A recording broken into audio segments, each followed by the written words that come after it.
അപ്പോഴേ ഒരു പ്രധാനപ്പെട്ട കാര്യം പറയാൻ വന്നു കേട്ടോ. ഇത് എന്നാന്ന് എല്ലാവർക്കും തന്നെ അറിയാം. നമ്മുടെ കാന്താരിപ്പൊടി നമ്മൾ തന്നെ പൊടിച്ചു വെച്ചതാട്ടോ. ഇത് തുറക്കുമ്പോ ഇങ്ങനെ തുറക്കണം, എന്നിട്ട് ഇങ്ങനെ പോയി മണക്കരുത്.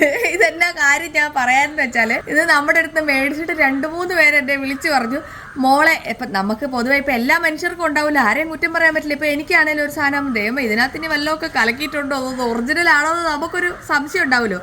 2-3 പേര് ഇതിങ്ങനെ തുറന്നിട്ട് നന്നായിട്ടൊന്ന് മണത്ത് നോക്കുന്ന ഒരു പരിപാടി കാണിച്ചു. ഒരാളാണെങ്കിൽ തുമ്മി ഒരു പരുവത്തിൽ, ഒരാൾ പറഞ്ഞിട്ട് അയ്യോ അത് സ്മെല്ല് ചെയ്തിട്ട് എനിക്ക് കുറെ നേരത്തേക്ക് തല വെള്ളത്തിൽ പോയി പിടിക്കണമായിരുന്നു എന്നൊക്കെ പറഞ്ഞു. കാരണം എന്നാന്ന് ചോദിച്ചാൽ ഇതിൻ്റെ അകത്ത് വേറെ ഒന്നുമില്ല, പച്ച കാന്താരി വാട്ടി ഉണങ്ങി പൊടിച്ച് വെച്ചേക്കുന്ന കേട്ടോ. എല്ലാവരും ടേസ്റ്റ് ചെയ്ത് നോക്കണം, നോക്കിയിട്ട് എന്താ പറയാ അതിന്റെ ക്വാളിറ്റി ചെക്കൊക്കെ ചെയ്യാവുള്ളൂ കേട്ടോ. നിന്നെ ആർക്കെങ്കിലും വേണമെങ്കിൽ നമ്മുടെ നമ്പറിൽ വിളിച്ചാൽ നമ്മളിത് അയച്ചു തരുന്നതായിരിക്കും, നമ്മുടെ കാന്താരിപ്പൊടി. ബൈ.